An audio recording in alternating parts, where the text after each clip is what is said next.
Hi, welcome to Freezer Meals 101. I'm Christy. And I'm Charla, and today is going to be so much fun. It is, and it's going to be as much fun for you as it is for us, and here's why. We're talking about viewer-submitted recipes! Yay! Now, people have been sending us recipes for a very long time, and sometimes randomly, or they'll see something in a video that's like, oh, I have a recipe that's similar to that, and they'll send it, and we appreciate those.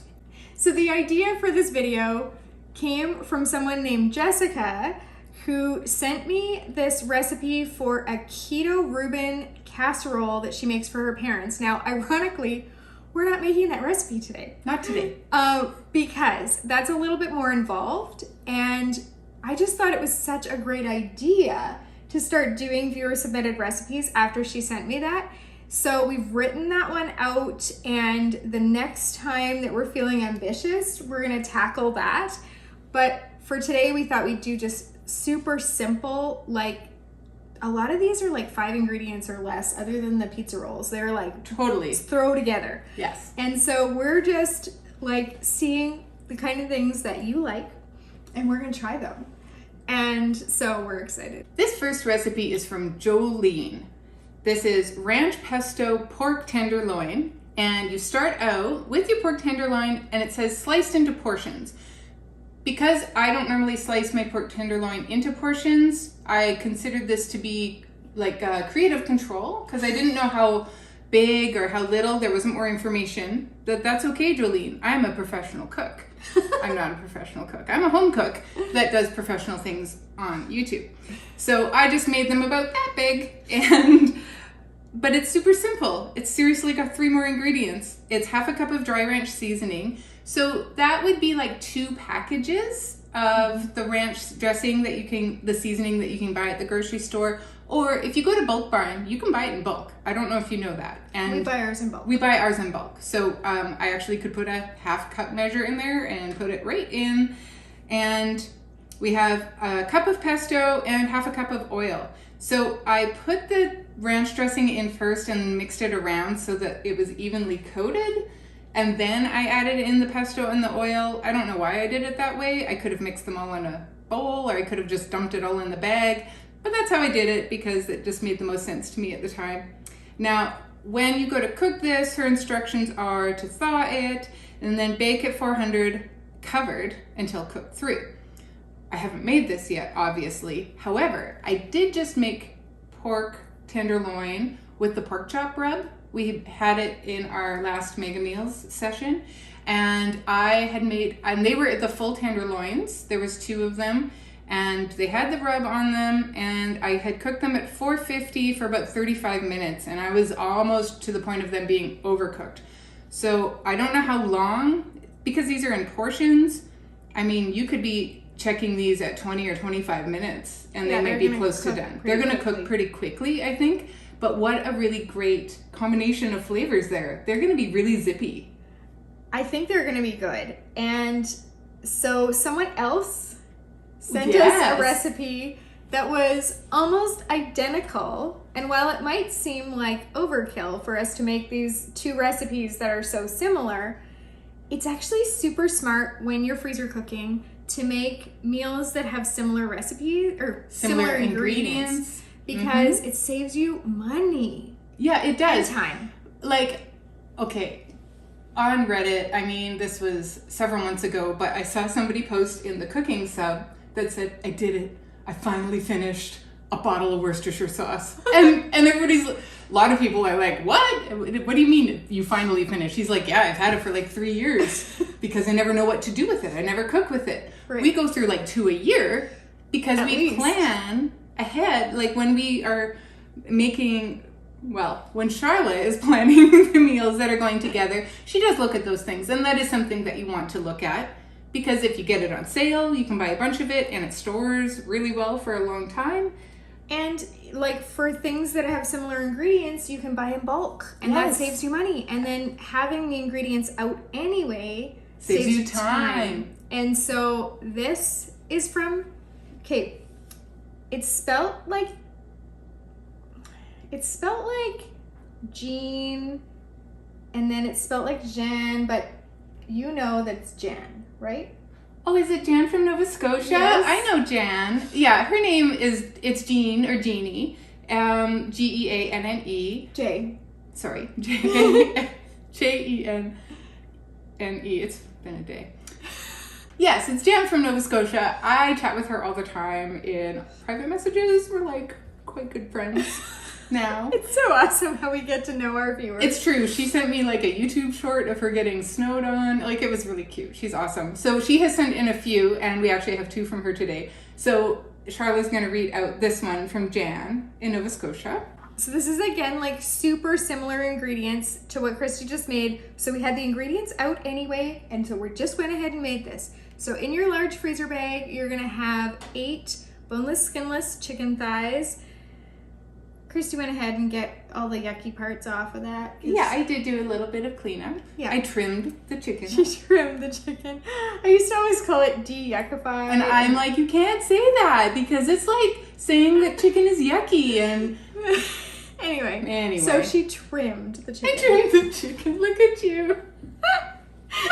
Okay, and then we've got that in our freezer bag. And then we're just going to add some pesto, 6 ounces. Mm-hmm. A pack of ranch seasoning. Really similar. Same bag. The same thing. And we bought the thing at Bulk Barn, and so we've got lots of ranch seasoning. So we're just going to add a packet is equivalent to like a 1/4 cup, which is 3 or 4 tablespoons. Yeah. Okay. And then 1/2 cup of chicken broth. So a little different from the oil, but again, such similar flavors. Yeah. Similar ingredients. 4 ingredients.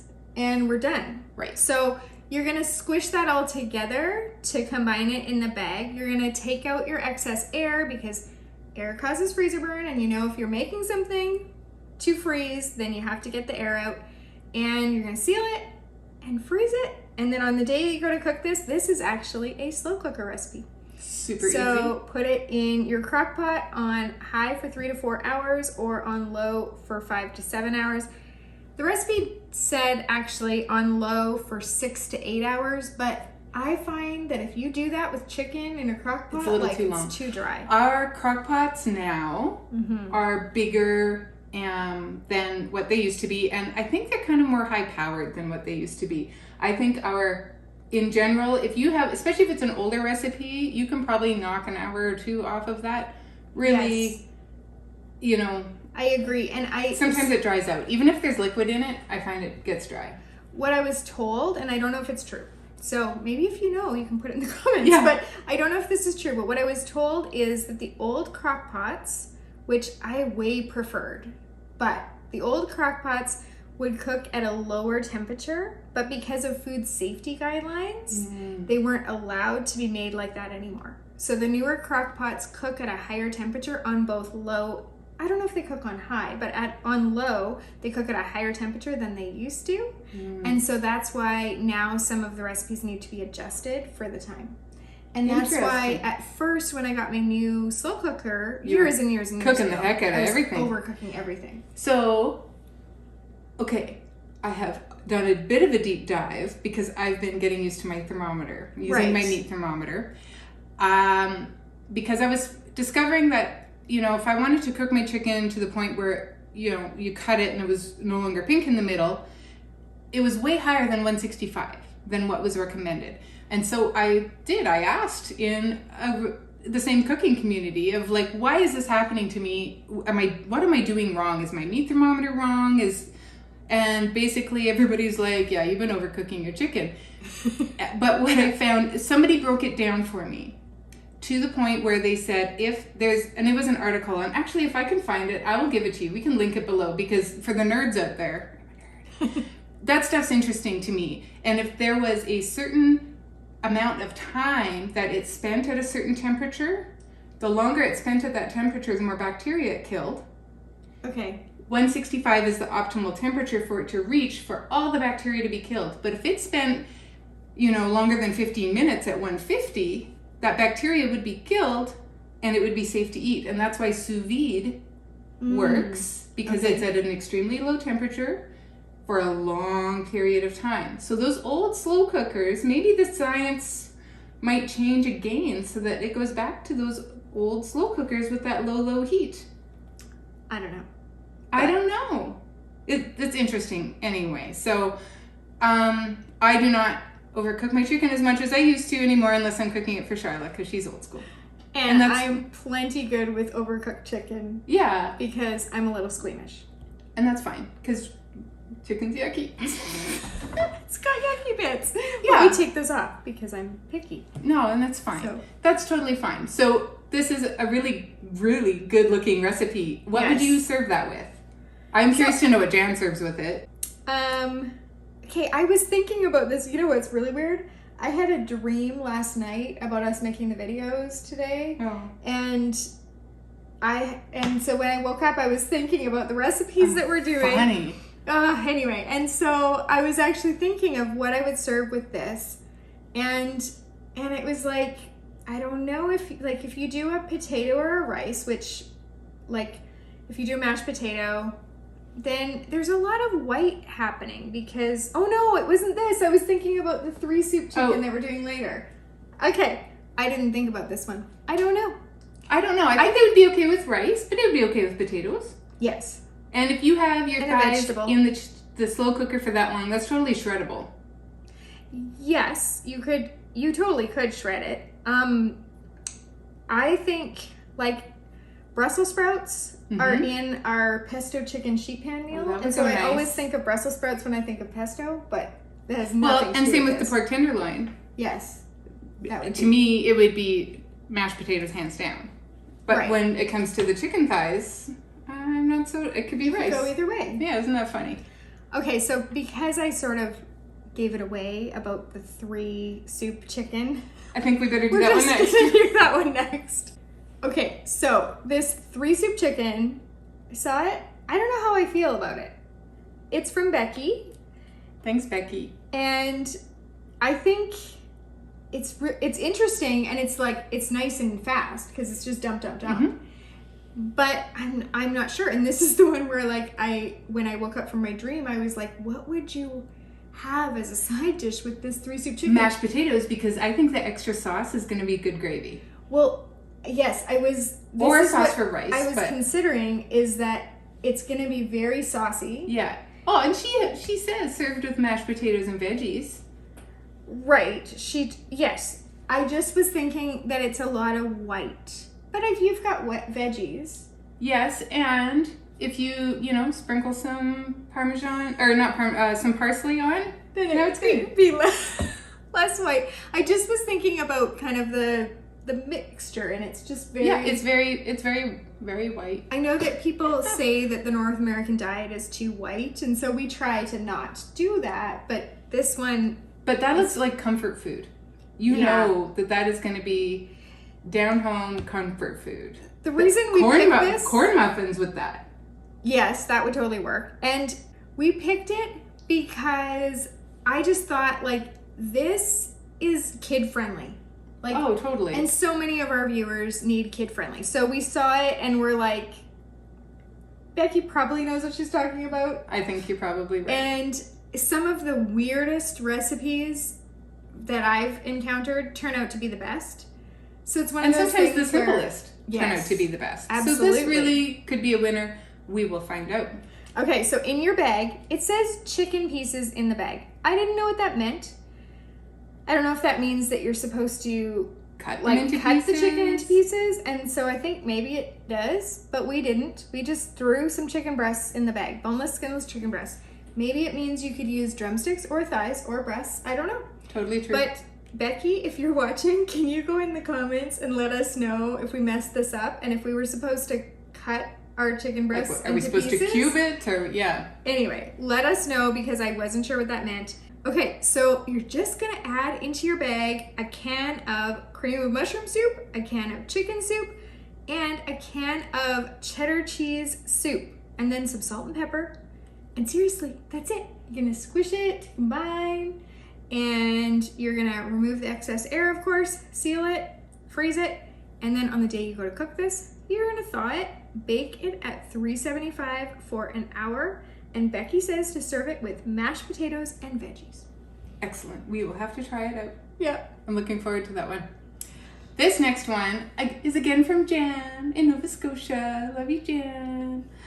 It's mock sukiyaki. So you already know that there's going to be great flavors in this, and you'll be surprised that it's actually pretty simple. You're going to start it with your beef strips, then your beef broth. You could add in celery. We skipped it because Charlotte's allergic, which is ironic because it's beef and she wouldn't eat it anyway, but she didn't buy the celery, so we didn't put the celery in. This could have celery.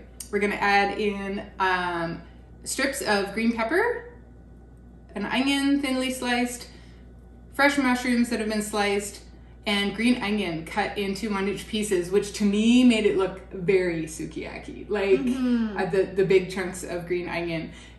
You're gonna laugh at me because I get it all together and then I seal it all up, and then I realize I forgot the green onion, so I open it back up and I add the green onion. And before I put the onion in, I do add in a tablespoon of soy sauce, and then we don't typically add the cornstarch in now.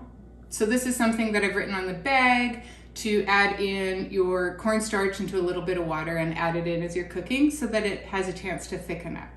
So then we put the onions in the bag and then we seal it all up and it's done. So I think obviously this has lots of vegetables in it, and I don't think you would be limited to these vegetables either. If you had broccoli, you could use it. Totally. If you had shredded carrots, it would go great in here. And this is a rice one. Like this is definitely, you're going to serve this on rice or like vermicelli, like rice noodles or something. Yeah. I think it'd be really good. This next recipe is from Rose, and we love Rose. We love Rose. And she actually, just ironically, she's a member of our Freezer Meals 101 Club, and she lives sort of close by to where we live. We haven't stalked you, Rose, but I think she knows where we live. Yes, because she knows one of our neighbors. Yes, that's right. So, isn't that so like, funny? it's such a small world, it is. Right? And so Rose sent me this recipe, but I didn't know Rose well enough to like go back and forth a little bit in the email. And so I wasn't clear on a few of the things. And she replied, she's so sweet. And she actually even sent me photos of what it's supposed to look like in the end. That's awesome. And that was really helpful. So because you wrapped them. I did. I had to actually YouTube. Like, I had to go on YouTube and watch a video to learn how to roll egg rolls, because I had no idea. And I love like learning cooking things and stuff. So that was really fun. Yes. But so I made these, and actually this is the one recipe that we have had a chance to try, because Christy cooked some of them in her air fryer just to see like how they cooked up, so we could take our own picture, so we weren't just, stealing Rose's stuff. and they were good. So they're pizza. They're pizza egg rolls. And they are good. They were good in the air fryer. I thought if it was deep fried like an egg roll, it would be a little flakier. Yeah. Then the air fryer, I didn't find it was as flaky as I would have found if it was deep fried. But the flavors were great, and she did a great job wrapping. Yay! Yeah, all the guts stayed inside. Yes. Yeah. Okay, so for this recipe, Rose says, I have a recipe I use often for the freezer that is kid-friendly and economical to make. And she's not kidding, because egg roll wrappers are actually pretty inexpensive, which I was surprised to find because I've never bought them before. But this is also, she also said try them. I bet they're winners. And they're totally kid-friendly, and anything kid-friendly for our house is like, that's going to be a winner. Totally. And my kids totally loved them. Yes. They really did. And so you kind of can throw anything in these that you would like on your pizza, or anything you just happen to have. And so her suggestions were like sliced pepperoni, onion, red pepper, bacon, I think she said ground sausage, mozzarella cheese. I happen to have some browned ground beef when I made these, and so I was like, I'm throwing that in there. And so that's one of the things that's economical about them, is that you can kind of just throw things in here. Right. And so you dice everything together in small pieces, you mix it together in a bowl, and then you put a rounded tablespoon in the wrapper at an angle. you wet the corners. So I had a little bowl with water and I could, wet the corners and then roll it up. And I think in my video, it'll show you how I rolled it. So you can see that YouTube video I watched was very effective.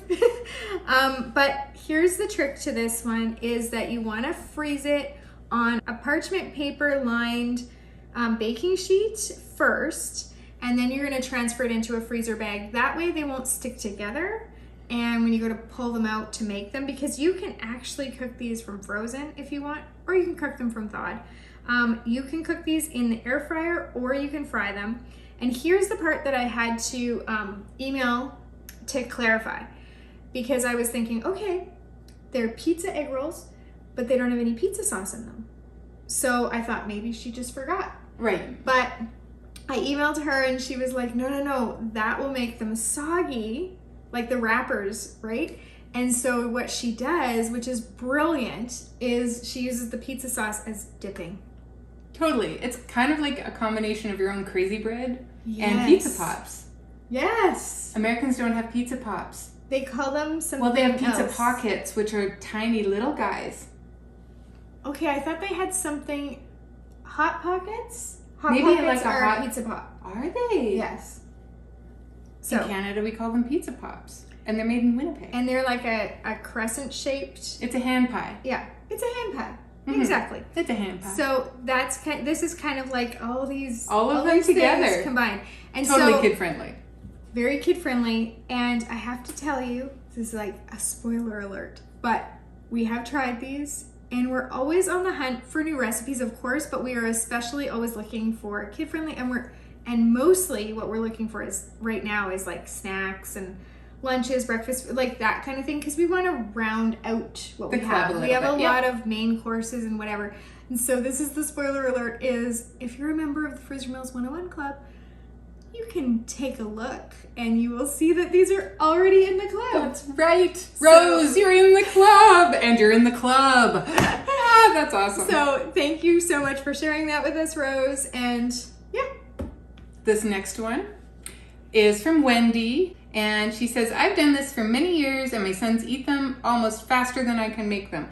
They are fish cakes. So I don't know, did she give you a name other than that? No, I don't think she did. We're just calling them Wendy's fish cakes. We're just calling them Wendy's fish cakes. And so you start it with a pound of canned fish. Now, we used salmon in this case. It was 418 grams and a full pound was 454. So we're shy of a pound by like a little bit. And it affects the recipe later on, and I'll tell you why. Because then we have half a sleeve of saltines. So, tell me how easy this is. You have your pound of canned fish, and then you just take a sleeve of saltine crackers and take half of them and crush them and put it in. Now, we used Ritz crackers for this one. Recipe, she said I could. She said you could. Yep. But, did you know that saltines are like that high and Ritz are only like that high? So half a sleeve. So once I mixed these, and then the next was like a bit of minced onion, some salt and pepper, and then half a cup of milk and 2 eggs. So there's a lot of liquid happening here. Yeah. And I was using the Ritz, and it was just a little bit smaller. Plus, I had less fish, just because it was a hair shy of the pound. Yep. And all of that, I took a judgment call, and I'm like, I need to add more crackers. So I added in more crackers, and I'm glad that I did. And I think it was the right thing to do. So again, we're using a scoop. So she says a 4-ounce scoop. Did you know that your 1/4 cup measuring cup is 4 ounces? Perfect. I'm wrong. Half a cup. Oh yeah, half a cup. Yeah. Half a cup. And so I just used that, and I made them all out on the parchment paper on the cookie sheet, flattened them out to be like 3 or 4 inches wide so that they're fairly uniform, and then I froze them. And then once they were frozen solid, I could transfer them to a freezer bag. So we haven't had these yet, but when you want to make them, you can do them on the greased cookie sheet at 375 for 30 minutes, or you could thaw them and fry them up in a skillet, or they could be done in the air fryer. I would have to look and see what the equivalent would be on how to cook them. I think I definitely want to try that because I think they would be really good. Yeah. They sound really good, and even while I was making it, I'm like, yeah, this is totally something I would enjoy. And I think, I really like crab cakes, so I'd be interested to make these with crab sometime. Mm-hmm. I actually love crab cakes, but I can never ever have them in a restaurant. I don't really make them at home because there's only one person here. One of my sons likes crab and nobody else does. Yeah. So I don't ever make them at home, and I can't have them when I go to a restaurant because they always have celery in them. Oh. And so I can never have crab cakes. You definitely need to make crab cakes. I need to make these and make them crab cakes because she says I can use any kind of fish. So crab's a fish. Crab's a fish. For the purposes of this video, crab is a fish. So it's kind of like your fish cake. Wendy's fish cakes are like an appetizer. And, and Rose's pizza egg rolls totally are kind of also an be an appetizer appetizer. too. So you got that, and then you've got like some main course options. So this is kind of like a, That's nice. And well-rounded. This is a nice video. So we hope that you've enjoyed this fun, totally different video. Totally We've different. never done this before. No. And we're excited to do it. We love this kind of stuff. We have to do at least one more of these videos. Oh, because we have to do the Reuben. We have to do the Reuben casserole. So send us your recipes. You can email them to us. You can put them in the comments. Sometimes in the comments, they can get a little more lost than with the emails. Yeah, we try watch, but we try to keep an eye out, but sometimes there's a lot of comments, so we're only human. So you can, or put them in the Facebook group. Like, let us know what your favorite freezer meals are, or if you have a recipe that is your absolute favorite recipe in the whole darn world, but you have no idea how to make it freezer friendly. Mm-hmm. We're your people. We can do that for you. Yeah. And send it in, and we'd love to tinker with it. We tinker all the time. But make sure you let us know if you've never tried freezing it before. Yeah. Because we're gonna assume the recipes you send us are like freezer friendly, and so just so there's no mishaps, because we occasionally have mishaps. It doesn't happen often. It's happened. But It's all right. happened. So just give us a little note saying, how do you freezer fry this? We will totally do it. Yeah. Thanks so much for watching today. We're going to put a video right there of our last mega session where we made 140 freezer meals, because that has the pork tenderloin with the rub in it. Does. And it has a lot of other great recipes. So check that out. Thank you for joining us today, and happy cooking.